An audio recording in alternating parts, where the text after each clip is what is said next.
So this could be my next front yard or whatnot, and or this could be my next front yard. That would be something else. I would love it. We could fish anytime we want. I could park it alongside the fence like this, a camper. And so ever since 2016, see, I was born with no community, no network, and by working at jobs, working for other people, it keeps you stifled. It keeps you, like, if you grew up as poor as I did and without any resources and connections, whenever you get, see, here's the shop right here. I've been doing this property probably like 4 years now, and I didn't realize, I've never been back here, and all this growth is up back here. But yeah, I could put the camper over there, and then I would literally have a pond and a golden sunset over an enormous field. Anyways, out here on the farm, there's no animals here. They used to have horses, but they sold them right when I started working for them. And anyways, that's his shop, and that's her little craft and hobby shop. And so yeah, when you work for other people and you're poor, you become their slave. And the only way out is to up and quit your job if you're poor. Minimalize, even if it means living out of your car or truck. Hopefully you can get a truck. Start building your own clients, because the problem with being stuck at a job working for somebody else is you're forever stuck there. And what are you going to do after work? Go meet people at the bar? Is that how you're going to network? And through the means of advertising and promoting myself, I have the potential to come out here, even where I'm staying now, as a result of me putting myself out there and promoting myself by advertising and offering a service. And currently I have a rent slash, I have a rent and work deal where I'm currently at. And and I told her today, she said, I wish I could have you out here all the time. I was like, I tell you what, let me park a camper back here somewhere on the property, and then I'll come out here. I'll take care of the property. And she said, you know what, I'd love for you to do that. She said, let's talk about it. And so she said, let's talk about it, and so it's a potential. I could come and stay out here on the farm, and I like this little spot. And anyways, so yeah, by advertising your services, you get to actually meet people and build relationships. Unlike at work, you're seeing the same people every day, and there's the grimy work culture. It's just so infantile a lot of the time. I mean, it's like being around a bunch of babies who are being managed by a supervisor that's a disgruntled first grader who can't get their way. It's like almost tons of jobs are like that, even today, working for other people. So this is the result of, this is what you can get as long as you're an honest person, and you are, if you're an honest person and you try to do a really good job. I mean, that's imperative. You can't just say, hey, I'm gonna offer a service you can't do it half-ass. You have to actually do it right.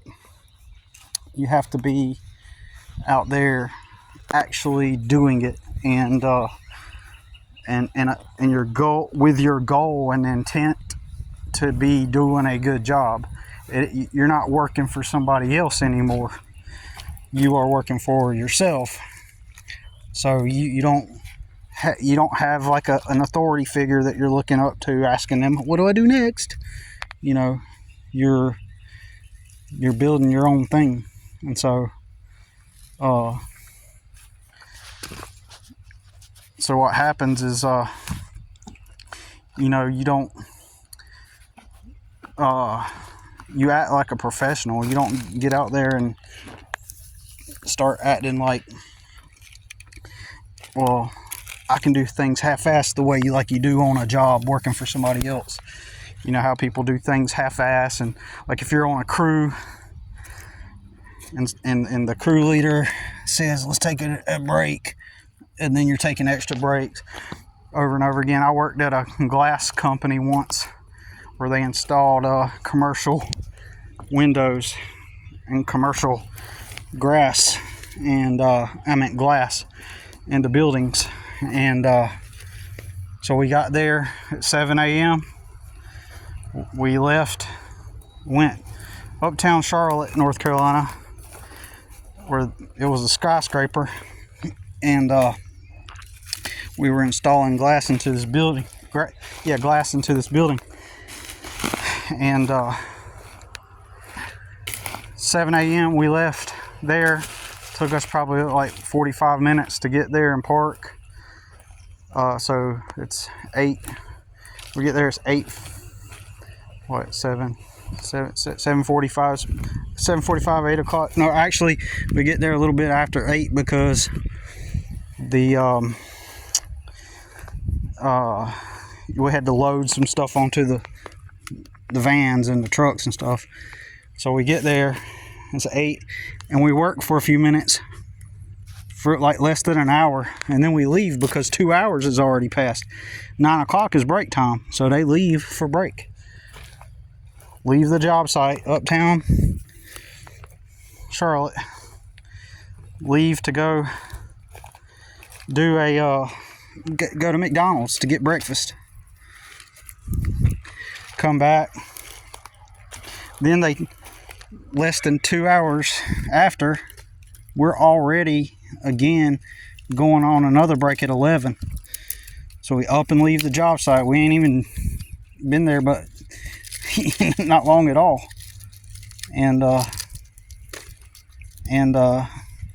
we're already leaving to go to lunch. It's 11 because they're doing it by the book. They're like, it's weird, you know. It's like I want to get stuff done. Yeah, I'm gonna get out here. I need to blow. I need to blow the front. Okay. Oh no, it's fine. Oh, it's good. Just let me blow it off. And yeah, the walkway. Yeah, in the front porch. It needs to be blown off. Oh yeah. Oh yeah, it's fine. It's fine.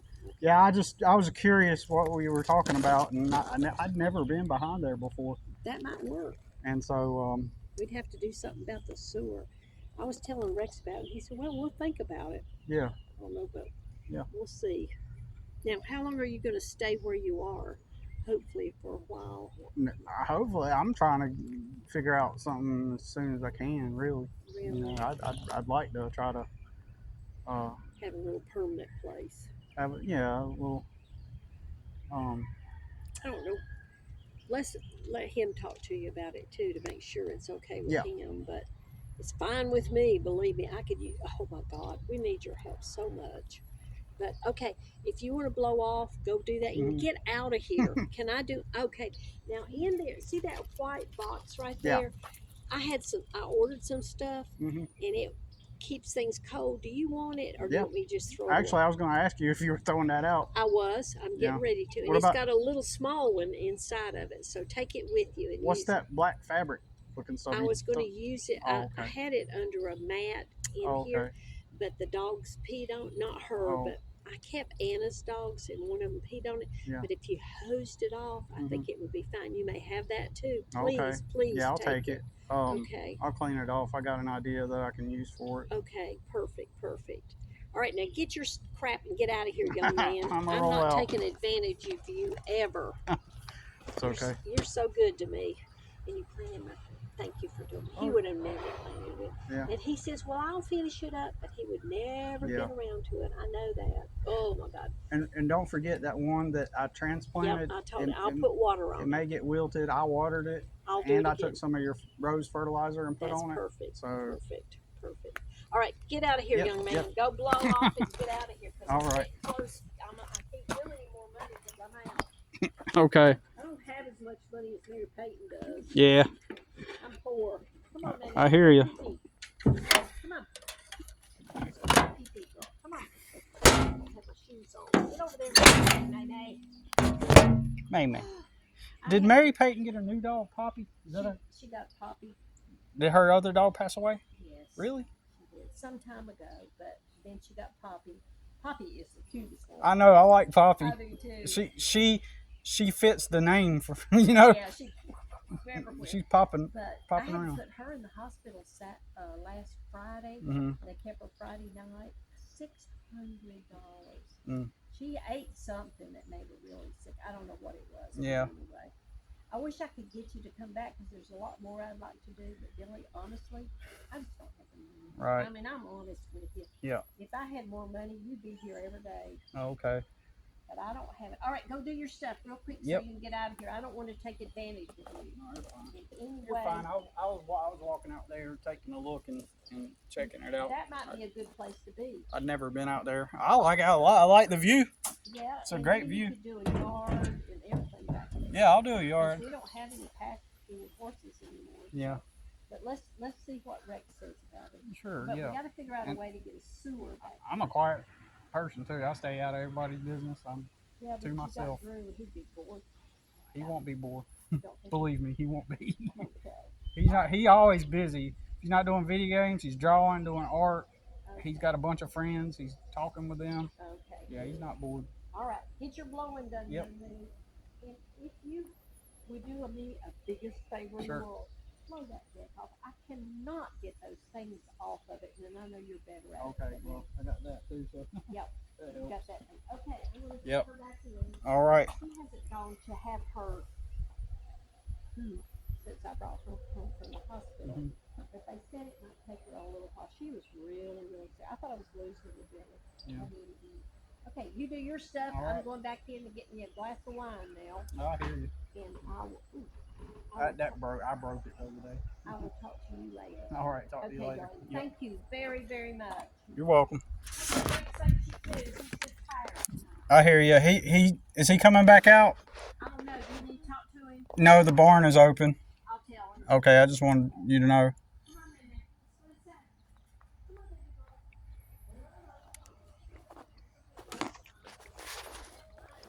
So I'm gonna have to Yeah, I'm gonna blow that too.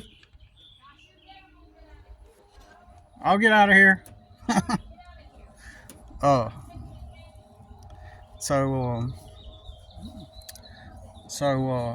Yeah, I'm gonna have to make something on this video. I'm not gonna go back and edit this video because I'm having issues with my storage on my phone, so I'm gonna have to just write in the description, like skip this part of the video and in the description, but we're still rolling.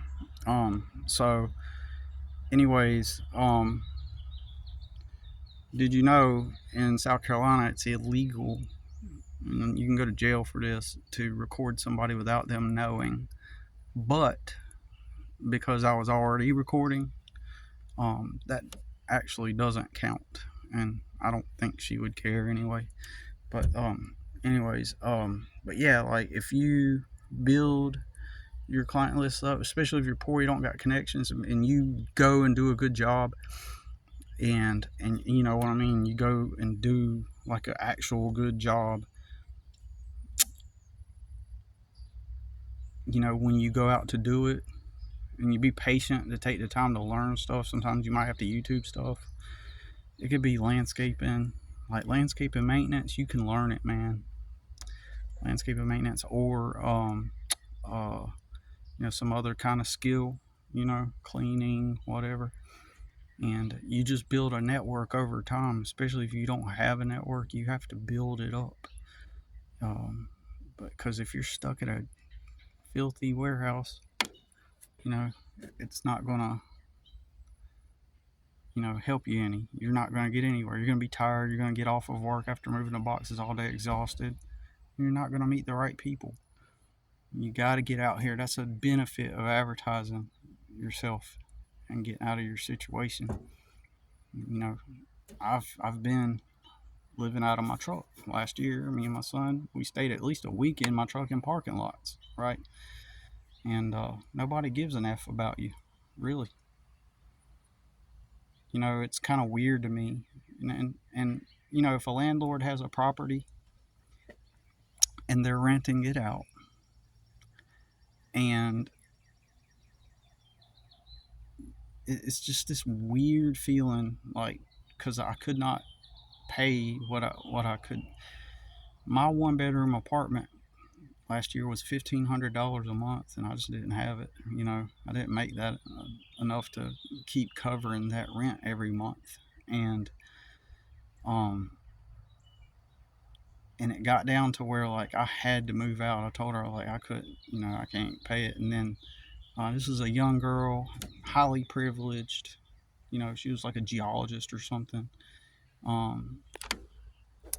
And young, and the whole time she'd been acting all nice to me and stuff. But I was actually on this property working, and it's not a great signal. And she goes, you know, she starts sending me these she didn't have to evict me or nothing like that, you know, but she was sending me these demanding texts, like, oh, okay, here's what we're going to do, blah blah blah blah blah, you know, or, oh, I see you don't want to reply, stuff like that, you know, out of nowhere. That's how people treat you. Like, whenever you're not in a position, they have no experience with poverty or being in an actual struggle. And then, this might put it in perspective. The blank slate is middle class. Whatever position you're in, you should be considered middle class by and be at the same speed as the middle class people. At least that's the way your life should be. But the poor and the low socioeconomic level people are expected to be on par with all the privileged people. And then and it's a weird feeling how people can just switch, like, and you know, they don't really care. That's the weird thing. It's kind of like a psychological. It reminds me of like a sadistic person. Sometimes people, like, she felt the compulsion and the need to be assertive and aggressive with me about communicating with her like that. And the only reason why I didn't say anything, you know, back to her is because I know she's got the power. See, if you're poor, everybody else has power over you. So she has the power to tell the next landlord I get what I was like. So if I would have said something back to her, she now has the power to say, this is what he said back to me. He didn't pay his rent and blah, blah, blah. And this fucking bitch is all privileged and living her easy life on easy mode life. I don't care who I offend. I look around and everybody's got it on easy mode. I don't see people struggling. Everybody, oh, how can you say that, Billy? I struggle every day. I do that, blah, blah. But people will react that way. But then when I dissect their specific situation, it's like, you're not struggling. You got it made. You got it made. And it's nothing wrong if you got it made. It's just like how if you were ever in my position, you'd see the world through a whole different lens and how people act towards you. It's so different. Like, everybody's fake. Everything is fake. All the niceties, all the pleasant, walking to Starbucks, hey, how's it going? All that's fake. Because if you were in a lower socioeconomic bracket and you interact with people, like it's totally different.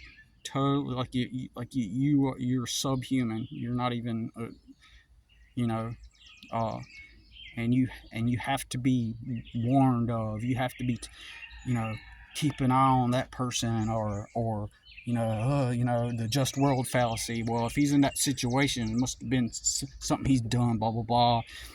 He must be a bad person. The just world fallacy assumes that if something good happens to somebody, like it means that they're a good person, because good things happen to good people, right? Bad things happen to bad people, right? That's our logic as humans. We're weird, man. That's why I don't want to be around most people. This is why I got to find my right people, and that's why I've decided to, to endeavor in attempting to use this channel to make those connections and offer a service.